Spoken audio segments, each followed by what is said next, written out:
আজ ৪ঠা March ২০২৪। Morning ওয়াকে বেরিয়ে এখন এসেছি চট্টগ্রামের সিআরবিতে। সিআরবির ফুল অর্থ হচ্ছে সেন্ট্রাল রেলওয়ে বিল্ডিং। 1887 সালে ব্রিটিশ ভারতে চট্টগ্রাম বন্দর প্রতিষ্ঠিত হয়, কিন্তু আসাম এবং সিলেট অঞ্চলের চা ইংল্যান্ডে এবং ইউরোপের অন্যান্য দেশে রপ্তানি করার জন্য কোনো বন্দর ছিল না।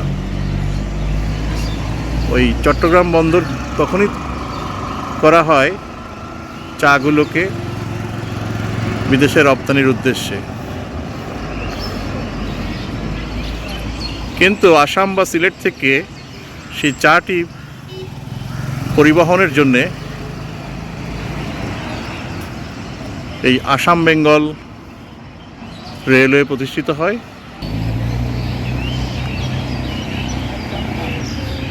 আসাম বেঙ্গল রেলওয়ের হেডকোয়ার্টারই হচ্ছে এখানে সিআরবি, সেন্ট্রাল রেলওয়ে বিল্ডিং।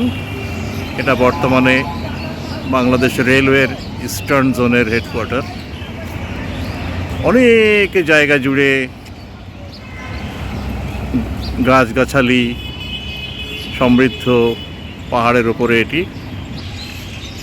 আমি এই মুহূর্তে প্রায় সমতল থেকে 100 ফুট উপরে উঠে এসেছি, কিন্তু মূল ভবনে যেতে গেলে আরও অন্ততপক্ষে 100 ফিট আমাকে উঠতে হবে।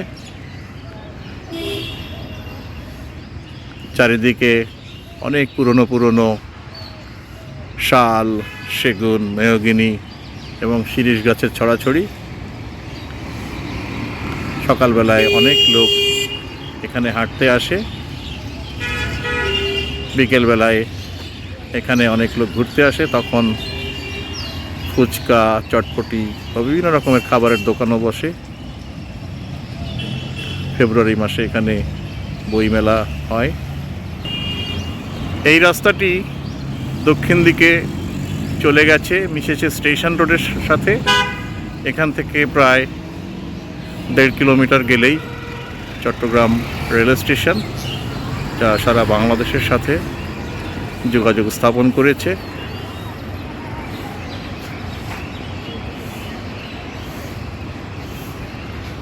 বসন্তের এই সময়ে অনেক গাছের পাতা ঝরে গেছে, যার জন্য গাছগুলোকে ততটা সুন্দর লাগছে না। তবে বর্ষাকালে গাছের পাতা ধুয়ে যায়, ধুলোবালি থাকে না, তখন শুধু সবুজ আর সবুজ। এটি হচ্ছে একটি শহীদ মিনার। 71 সালে পাক হানাদার বাহিনীর তারা গণহত্যার শিকার যারা হয়েছিলেন, রেলওয়ের কর্মকর্তা এবং কর্মচারীবৃন্দ, তাদের স্মরণে এটি করা হয়েছে। এর গায়ে ফলকের মাঝে কয়েক হাজার মানুষের নাম খোদাই করা আছে।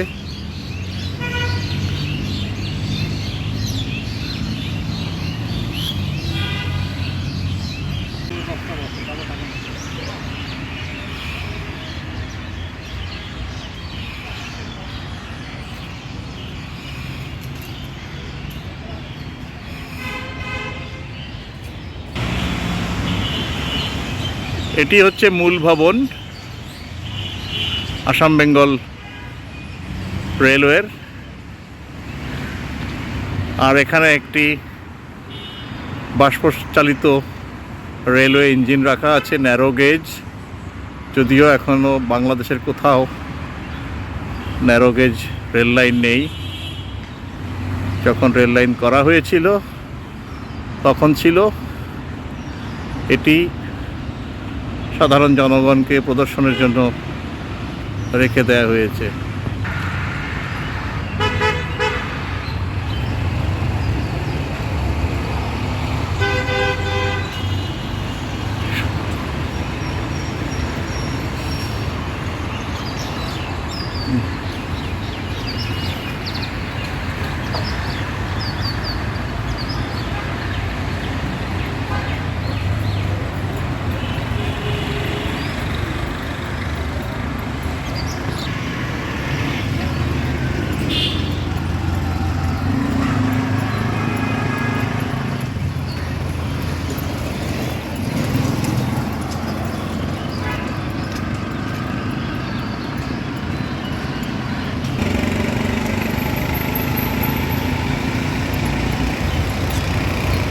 আমরা এখন পাহাড় থেকে কিছুটা নেমে এসেছি।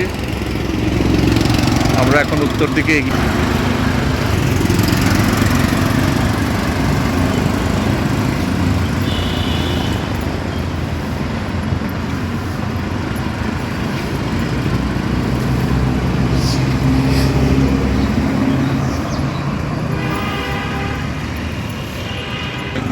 আমি ওখান থেকে বলতেছি আমার লাগবে অতি শীঘ্রই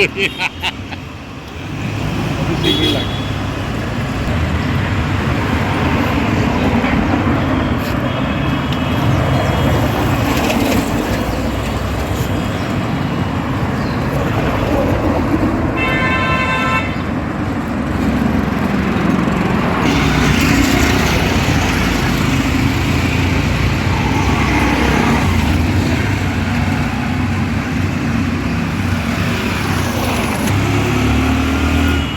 আমি এখন সেন্ট্রাল রেলওয়ে বিল্ডিং এলাকার পাহাড় থেকে নেমে এসেছি।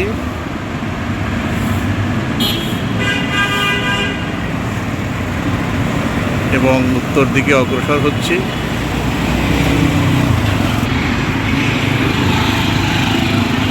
আমরা এখন হোটেল র্যাডিসন ব্লুর সামনে সেন্ট্রাল রেলওয়ে বিল্ডিং থেকে আনুমানিক 600-700 মিটার দূরে এই র্যাডিসন হোটেলটি। ডান দিকে এগিয়ে গেলে পড়বে চিটাগং সার্কিট হাউস হাতের বাঁ হাতে, আর ডানে পড়বে স্টেডিয়াম।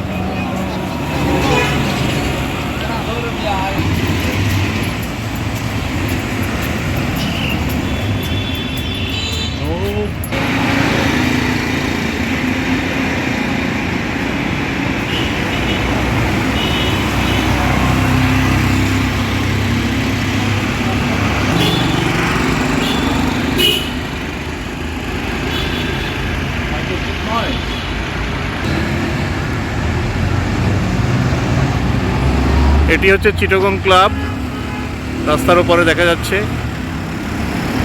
এটি হচ্ছে ঠিক র্যাডিসন ব্লু হোটেলের গায়ে।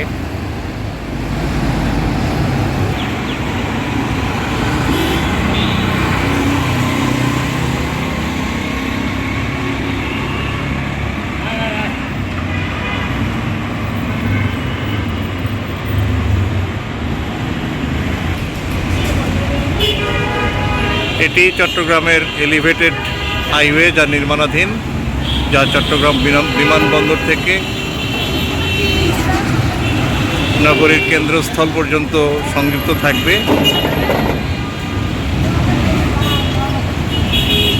এই ভিডিওর এখানেই সমাপ্তি টানছি। অন্য কোনো ভিডিও নিয়ে পরে আসবো। ধন্যবাদ সবাইকে।